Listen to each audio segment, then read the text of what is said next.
Hello, beautiful souls, and welcome back to another episode with me, Ani, where we question norms, think outside the box, and go beyond the mind.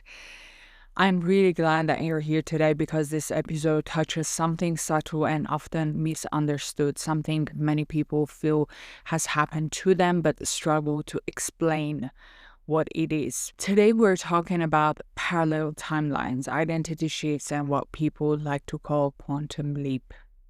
You've probably seen it described as a overnight transformation, a sudden change, a moment where everything just clicks and life looks completely different. But we're not going to sensationalize it, and we're not going to promise miracles, and we're definitely not going to turn it into fantasy or pseudoscience. What I want to do instead is to examine what really happens, because when someone's life changes all at once, what actually shifts isn't the universe bending. It is something much more quieter and far more powerful. It's the internal architecture, the identity they are operating from. And when that shifts, reality doesn't magically rearrange itself, but the path you're able to walk suddenly does. So if you've ever looked at someone and thought, how did their life change so fast? Or wondered why you keep repeating the same pattern despite efforts, insight, or intelligence, this episode is for you. Let's talk about what really moves us from one future into another without fantasy and without bypassing the very real human systems involved. What people think a quantum leap is. When people hear the phrase quantum leap, they imagine something dramatic, a sudden breakthrough, a big opportunity falling out of the sky, a life transforming overnight. They imagine reality changing, and when that doesn't happen, they assume that they have failed, that they didn't believe hard enough, visualize long enough, or raise their vibration enough. But that is not where the leap actually happens. Reality doesn't suddenly bend, the universe doesn't reorganize itself for us. Physics doesn't pause to reward positive thinking. The leap happens somewhere else. It happens inside the system that's interacting with reality. Here's what actually changes. The real leap happens in the brain, not in the universe. In neuroscience, major life shifts are often preceded by changes in perception, threat assessment, emotional regulation, expectations. Your brain is constantly predicting what's likely to happen next. This is called predictive processing. And here's the key part. Your brain does not show you reality as is. It shows you reality as it expects it to be. So when someone says everything changed overnight, what actually changed was their internal model of the world. Once that model updates, behavior updates. Once behavior updates, outcomes change, often very quickly, and that feels like a leap. Think about someone who has been stuck in the same type of relationship for years, same dynamic, same disappointment, different faces. Then, one day, something clicks. Not a spell, not a vision, but a nervous system level realization. Oh, I don't have to prove myself to be loved. From the outside, it looks sudden, but internally, their tolerance for disrespect drops. Their body no longer reads distance as attraction. They stop chasing what feels familiar but unsafe. Within months, they are with a completely different kind of partner. Not because reality changed, but because the version of them that interacted with reality did. And that is the leap. Here's the part that really messes with people's understanding. Most internal changes are very slow and invisible until it crosses a threshold. In neuroscience, this is called a nonlinear change. Nothing appears to be happening until suddenly everything is different. Not because something came out of nowhere, but because the system finally became stable enough to move. That's why the leap feels instantaneous, but it's not magic. It's a phase shift in the system. So, quantum leap is not reality bending, it's not timelines magically collapsing and the universe choosing you. It is an identity shift, a nervous system reorganization, a new internal model becoming dominant. And once that happens, you naturally step into a different probability path, not because you manifested it, but because you are finally able to walk it. That's what we're going to unpack in this episode, because once you understand where the leap really happens, you stop chasing miracles and you start making changes that actually work. A real quantum leap doesn't happen out there in reality, as I mentioned before. It happens in here, in identity. And this is where most people misunderstand change. We think transformation comes from wanting something badly enough, from visualizing harder, from trying to force a different outcomes. But identity doesn't shift through desires, it shifts through orientation. Not what you say you want, but what you tolerate. Not what you hope for, but what you consistently choose when no one is watching. Identity is revealed in patterns, not affirmation. It's the moment you notice something subtle but irreversible happening inside you. The moment you stop abandoning yourself just to be chosen. Safety stops feeling boring. Chaos stops feeling familiar. And consistency no longer feels threatening. Peace doesn't trigger guilt or restlessness. That is the real shift. From the outside, nothing dramatic has happened. Same city, same job, same relationships around you.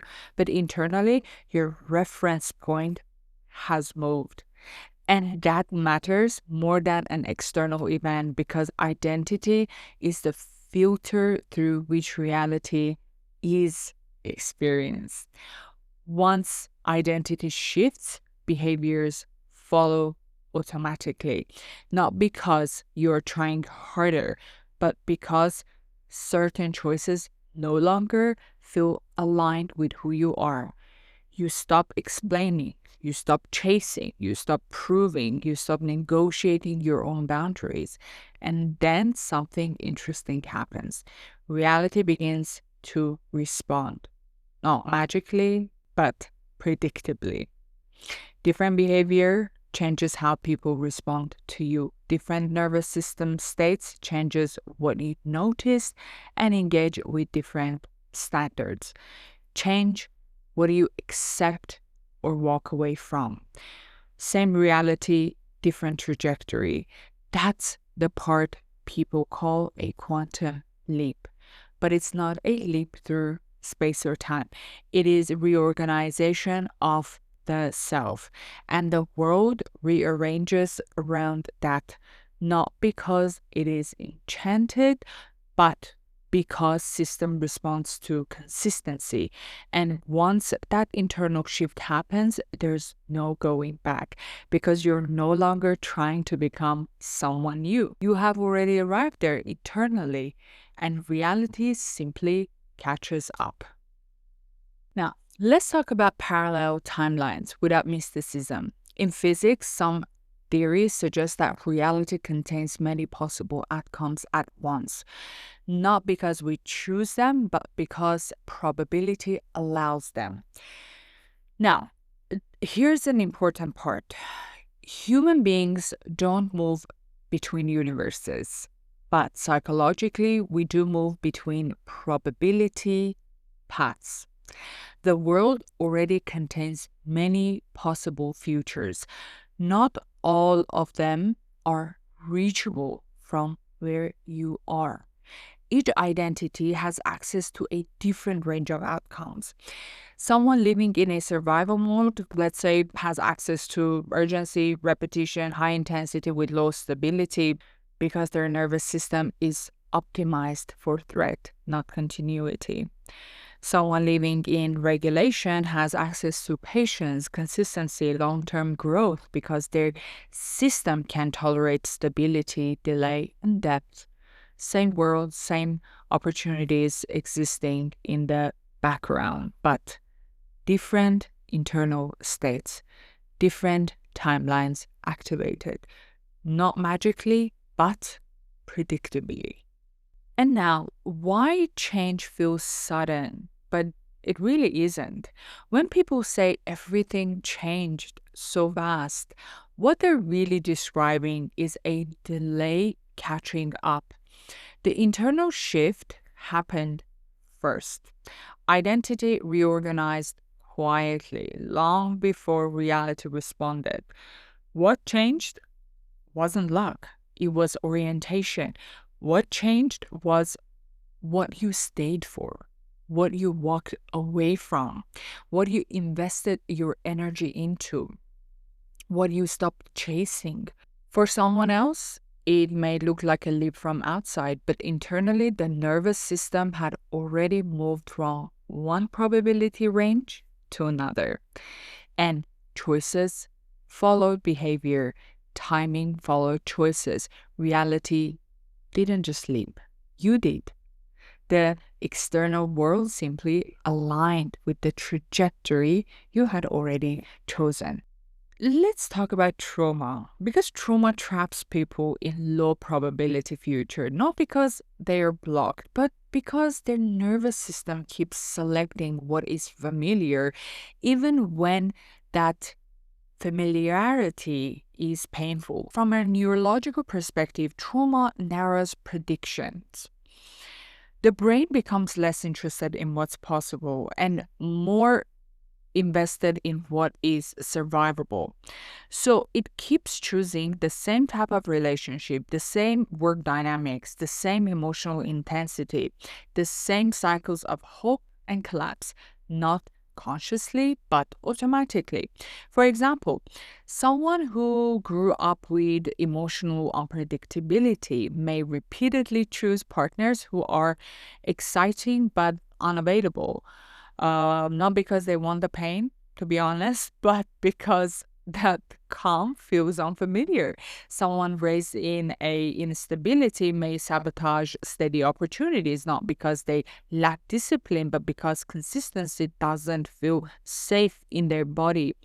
And this is what low probability future looks like: high effort, low return, endless repetition with different faces. One thing that blew my mind when I understood was that healing doesn't erase the past, it expands the future. As regulation increases, something subtle but profound happens suddenly. Safety doesn't feel threatening, consistency doesn't feel dull, growth doesn't require collapse. The nervous system stops filtering reality through threat alone. And this is where timelines quietly diverge. And I'm sure that you've heard about reality as a game. There are some theories, from simulation hypothesis to philosophical models, that describes reality as a kind of system with rules, constraints, and pathways, not a literal video game, not something you hack with beliefs, but a structured environment where different choices unlock different outcomes. In psychology, this already exists. Change the internal rule and different options become available. Trauma restricts the menu. Regulation expands it. So when people say I entered a different reality, what they're often describing is this: they stopped playing from the same conditioned identity. They didn't escape the system. They accessed a different range of outcomes within it. So again, same world, same rules, different internal permissions. And this is not magic. This is how adaptive systems work. So let me leave you with this, and I want you to really sit with it. A quantum leap is not the reality bending for you. It's reality stopping from having to fight who you are. Nothing mystical happens. No universe rearranges itself. No laws are broken here. What breaks is the old version of you that kept choosing the same outcomes. And here's the uncomfortable truth that most people do not want to hear. Your future isn't blocked. It's already available. You just aren't the version of yourself that can access it yet. A quantum leap isn't a jump in reality. It's an identity shift that makes a different future inevitable. Same world, same physics, same constraints, but a different nervous system. Different tolerances, different standards. And once that changes, the path changes, not by magic, but by alignment. Reality doesn't respond to what you want. It responds to what you are. And when the self changes, the timeline follows. That is not manifestation. That is causality.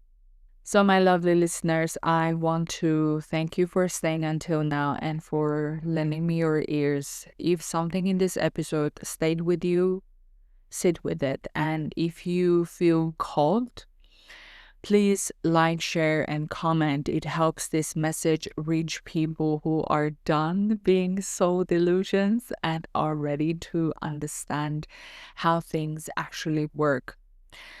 So thank you for being here and for thinking critically and for doing this work with honestly. Not everyone, to be honest, is ready for this conversation, and that is okay. So until next time, stay fierce, stay bold, and always go beyond the mind.